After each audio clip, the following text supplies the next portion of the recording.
Denny, saya dari kelas K2. Video ini ditujukan untuk memenuhi tugas project based learning mata kuliah Sistem Informasi Manajemen yang diampu oleh Ibu Helena. Oke, langsung saja masuk ke materi. Yang pertama ada bagian 1, dasar-dasar e-commerce serta pengertiannya. E-commerce adalah aktivitas penyebaran, penjualan, pembelian, pemasaran produk, barang atau jasa dengan memanfaatkan jaringan telekomunikasi seperti internet dan jaringan komputer. Kategori e-commerce ini ada beberapa ya guys. Yang pertama ada B2C atau business to consumer.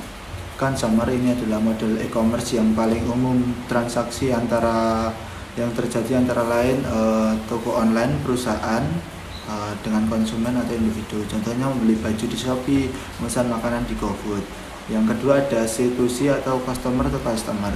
Dalam model ini konsumen menjual produk atau jasa langsung konsumen lain, biasanya melalui platform marketplace. Contohnya itu seperti menjual barang bekas di OLX, menjual kerajinan tangan di Etsy. Dan yang ketiga itu ada B2B, business to business. Ini adalah transaksi yang terjadi antara satu bisnis dengan bisnis lainnya. Produk atau jasa yang diperdagangkan biasanya dalam jumlah besar dan bersifat khusus. Contoh perusahaan yang membeli bahan baku dari supplier lain secara online. Proses penting e-commerce, kontrol akses dan keamanan proses e-commerce perlu membangun kepercayaan dan mengamankan akses antara pihak-pihak dalam transaksi dengan mengautentifikasi pengguna, mengotorisasi akses, dan menegakkan keamanan. Nah, jadi itu beberapa ya. Nah, untuk selanjutnya ada profiling dan personalisasi.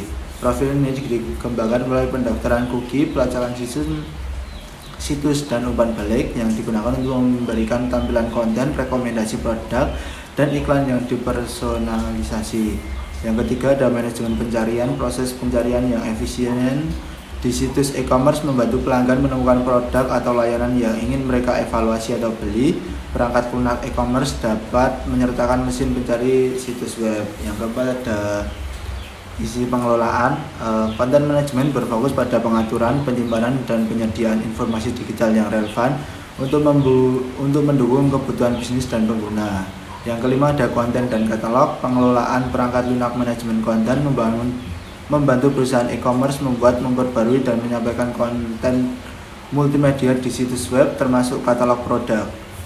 Yang keenam ada alur kerja pengelolaan. Perangkat lunak manajemen alur kerja dalam e-commerce membantu mengotomatisasi dan mengelola proses bisnis dengan model alur kerja yang menetapkan aturan peran dan urutan tugas. Yang ke-8 ada pemberitahuan acara.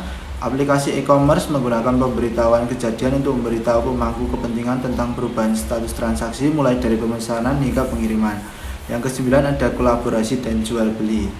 Proses utama e-commerce mencakup kolaborasi dan layanan perdagangan yang dibutuhkan pelanggan, pemasok, pemangku kepentingan untuk menyelesaikan transaksi. Nah, selanjutnya untuk bagian selanjutnya ada proses pembayaran elektronik. Yang pertama itu ada web payment process atau proses pembayaran web.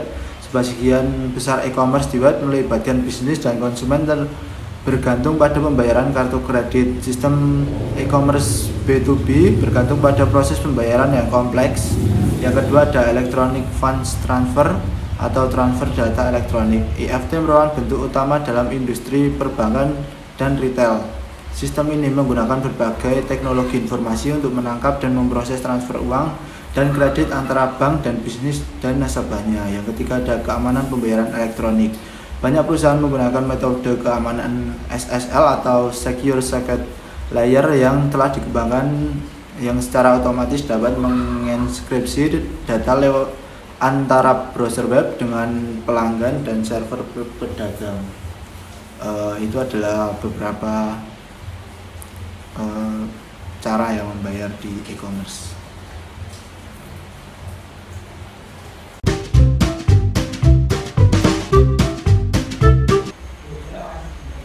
Oke, langsung saja lanjut ke materi selanjutnya, yaitu chapter 9 sistem pengambilan keputusan dalam bisnis.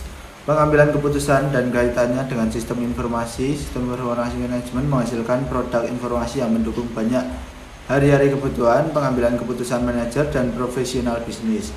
Tingkat pengambilan keputusan manajerial yang harus didukung oleh teknologi informasi dalam organisasi yang sukses adalah manajemen strategis, biasanya dewan direksi dan komite eksekutif, komite CEO dan eksekutif puncak mengembangkan tujuan, strategi, kebijakan, dan sasaran organisasi secara keseluruhan sebagai bagian dari proses perencanaan strategis. Manajemen taktis, semakin banyak profesional bisnis dalam tim yang diarahkan pendiri serta manajer unit bisnis mengembangkan rencana, jadwal, dan anggaran jangka pendek dan menengah serta menentukan kebijakan, prosedur, dan sasaran bisnis untuk subunit mereka di perusahaan. Yang selanjutnya ada manajemen operasional.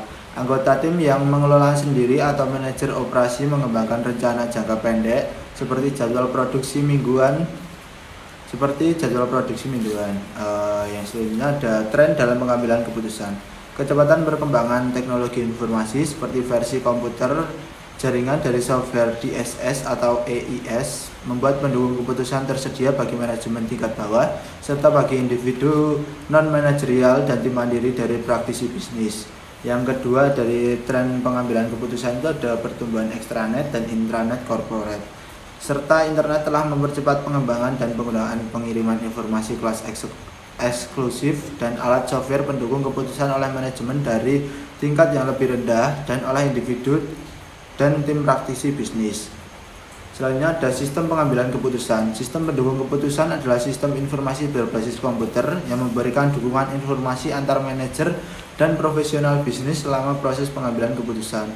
Sistem pendukung pengambilan keputusan kelompok adalah sistem berbasis komputer yang membantu kelompok orang melakukan tugas atau mencapai tujuan untuk yang sama dan memberikan antarmuka untuk digunakan bersama. Sistem pendukung pengambilan keputusan merupakan sistem yang didesain untuk membantu manajer memecahkan masalah tertentu.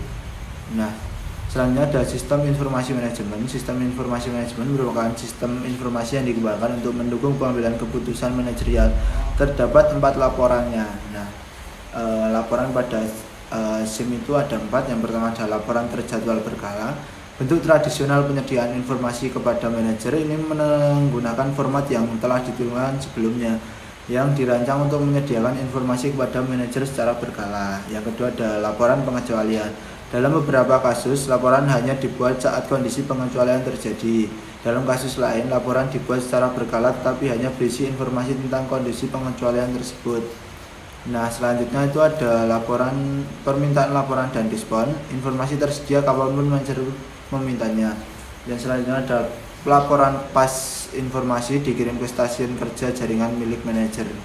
Dengan demikian, banyak perusahaan menggunakan perangkat lunak webcasting untuk menyiarkan live CRAN dan informasi lain secara selektif ke personal komputer manager dan spesialis yang terhubung melalui internet perusahaan. Selanjutnya ada online analytical processing. Online analytical processing memungkinkan manajer dan analisis untuk secara interaktif memeriksa dan memanipulasi sejumlah besar rinci dan konsolidasi data dari banyak perspektif.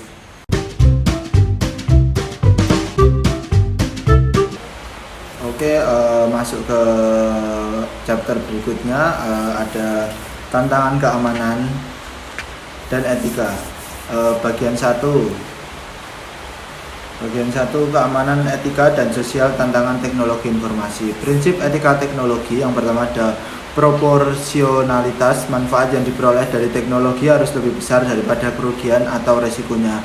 Selain itu, tidak boleh ada alternatif yang memberikan manfaat yang sama atau sebanding dengan kerugian atau resiko yang lebih kecil. Yang kedua ada persetujuan yang diinformasikan pihak yang terkena dampak teknologi harus memahami dan menerima resikonya. Yang ketiga ada keadilan. Manfaat dan beban teknologi harus didistribusikan secara adil. Mereka yang diuntungkan harus menanggung resiko yang wajar dan mereka yang tidak diuntungkan tidak boleh mengalami peningkatan resiko yang signifikan. Yang keempat ada resiko yang diminimalkan. Meskipun dinilai dapat diterima oleh 3 pedoman lainnya, teknologi harus diterapkan untuk menghindari semua resiko yang tidak perlu. Nah, untuk selanjutnya dari chapter 11 adanya kejahatan komputer.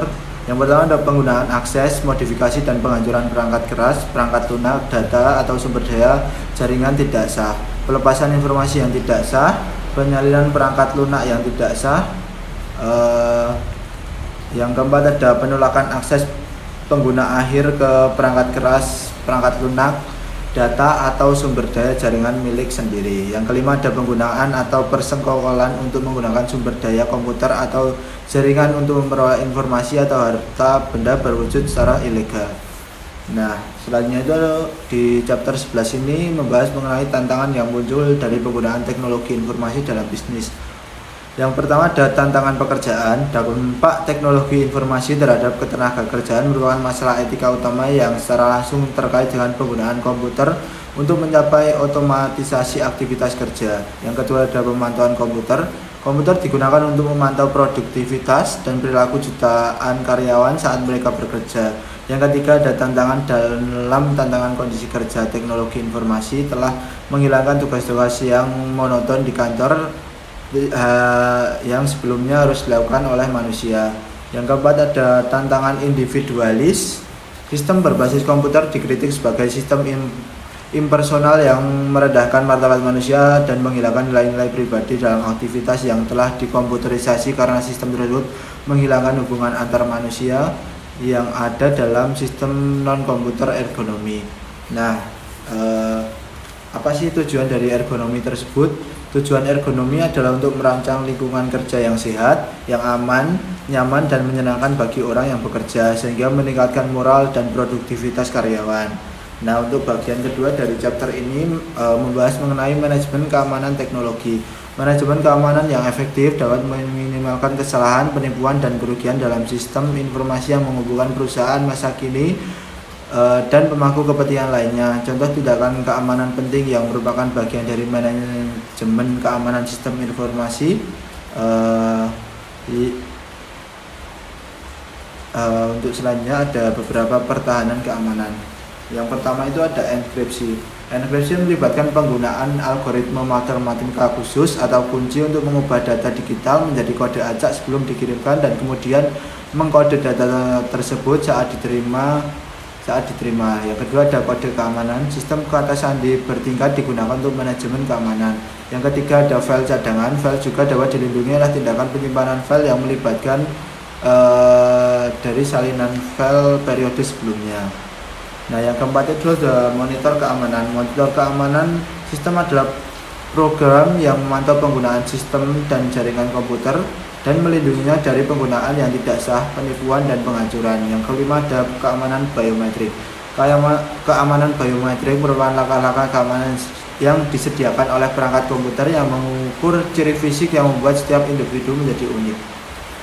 Selanjutnya dari chapter ini ada kontrol dan audit sistem. Kontrol sistem informasi adalah metode dan perangkat yang berupaya memastikan keakuratan, validitas, dan kepatuhan aktivitas sistem informasi. Kontrol sistem informasi atau SI harus dikembangkan untuk memastikan entry data, teknik pemrosesan, metode penyimpanan, dan keluaran informasi yang tepat. Nah, untuk selanjutnya yang menjadi bagian akhir dari chapter ini adalah audit keamanan teknologi informasi.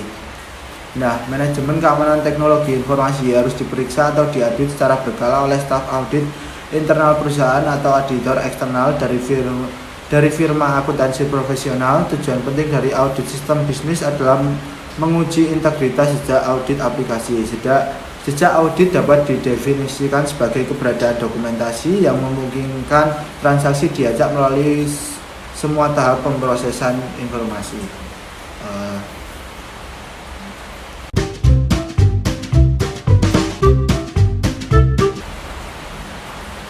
Oke, untuk selanjutnya chapter terakhir dari materi ini yaitu chapter 12 bagian 1 perusahaan dan manajemen global teknologi informasi.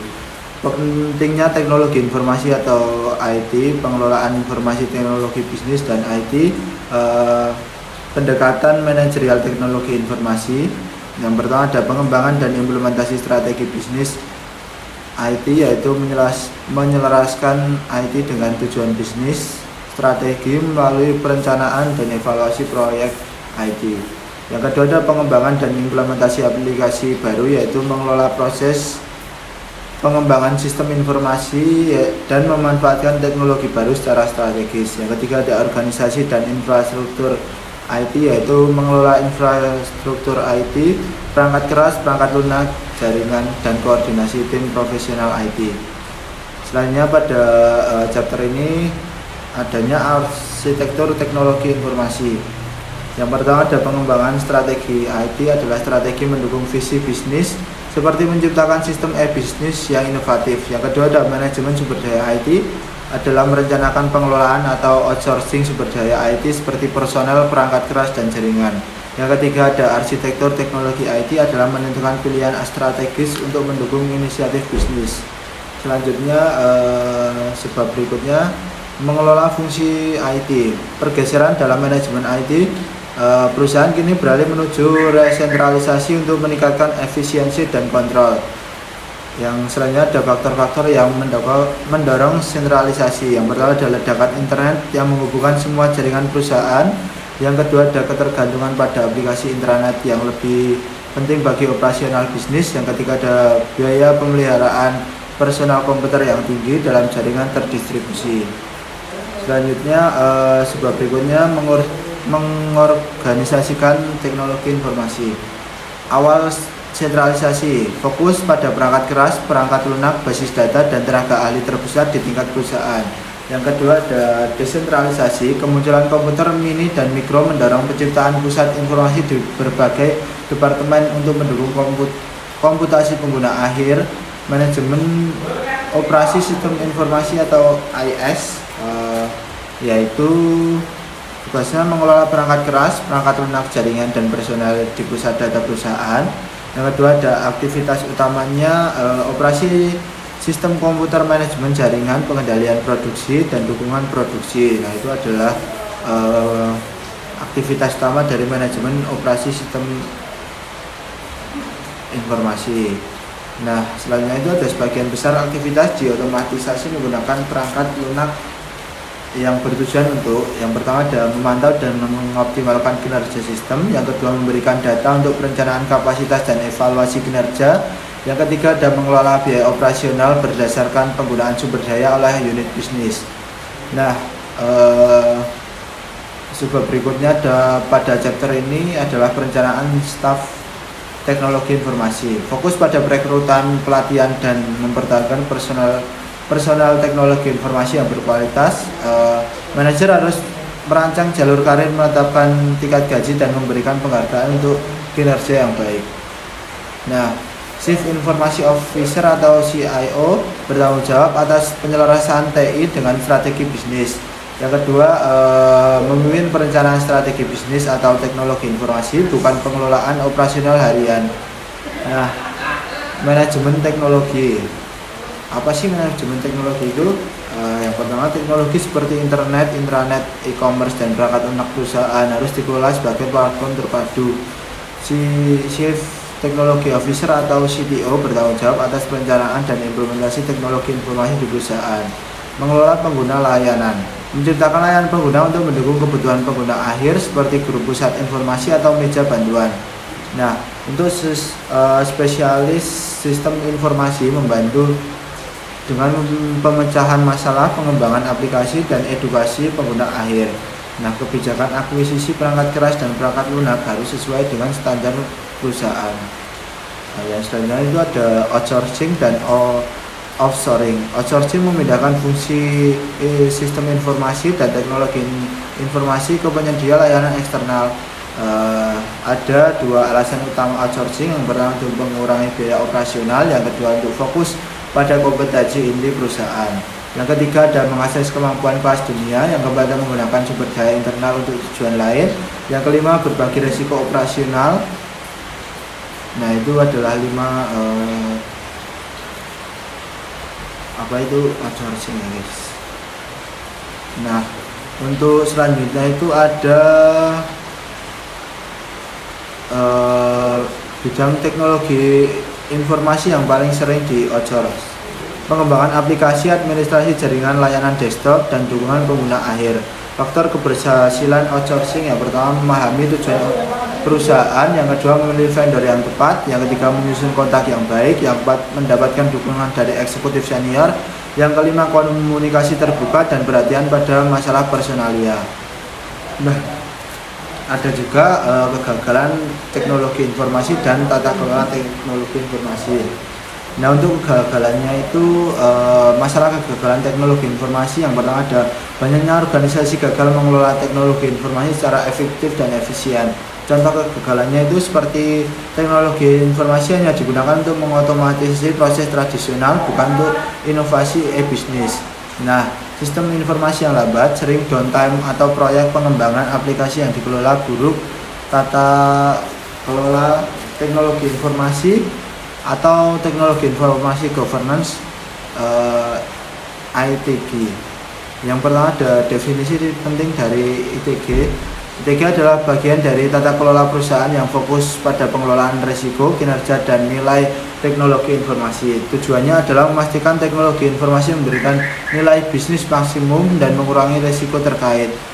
Nah, yang selanjutnya itu untuk mendorong keterlibatan dewan direksi dan semua pemangku kepentingan dalam keputusan strategis teknologi informasi. Nah, untuk kerangka dari ITG, yang pertama ada COBIT, Control Objective for Information and Related Technology. COBIT adalah kerangka kerja praktik terbaik untuk tata kelola teknologi informasi, memberikan panduan untuk memaksimalkan manfaat teknologi informasi. Nah, ada 4 domain utama COBIT. Yang pertama ada perencanaan dan organisasi, yang kedua ada akuisisi dan implementasi, yang ketiga ada pengiriman dan dukungan, yang keempat ada pemantauan. Nah, untuk manfaat COBIT sendiri, yang pertama, manajer mendukung keputusan strategis teknologi informasi, investasi, dan pemantauan kinerja. Yang kedua, bagi pengguna teknologi informasi, menjamin kontrol keamanan dan tata kelola proses teknologi informasi. Dan untuk auditor, fungsi COBIT adalah untuk membantu mengidentifikasi dan memperkuat kontrol teknologi informasi dalam audit. Tantangan dalam pengelolaan teknologi informasi global. Yang pertama ada tantangan politik. Nah, tantangan politik ini mengenai regulasi transfer data lintas batas, pembatasan impor perangkat keras dan perangkat lunak, serta undang-undang konten lokal. Perjanjian perdagangan timbal balik memaksa perusahaan untuk membelanjakan sebagian pendapatannya di negara tertentu. Yang kedua ada tantangan geologi. Nah, jarak fisik, perbedaan zona waktu, layanan telekomunikasi kualitas buruk, dan keterlibatan tenaga kerja di berbagai negara. Perbedaan biaya hidup dan biaya tenaga kerja mempengaruhi operasional teknologi informasi global. Nah, yang ketiga ada tantangan kultural, perbedaan bahasa, adat istiadat, dan gaya kerja dan hubungan bisnis. Nah, manajer global perlu memahami dan menyesuaikan diri dengan budaya lokal. Untuk strategi bisnis atau teknologi informasi global, yang pertama itu ada pendekatan internasional meliputi operasi otonom, fokus wilayah, dan integrasi vertikal. Yang kedua ada pendekatan global meliputi sumber daya global, integrasi horizontal, dan pengurangan duplikasi operasi. Yang ketiga ada pendekatan transisional meliputi operasi virtual, manufaktur transparan, rantai pasokan global, dan kolaborasi lintas wilayah berbasis teknologi informasi. Nah, jadi itu adalah rangkuman dari 4 chapter yang mungkin bisa memenuhi tugas PJPL saya. Terima kasih sebelumnya. Wassalamualaikum warahmatullahi wabarakatuh.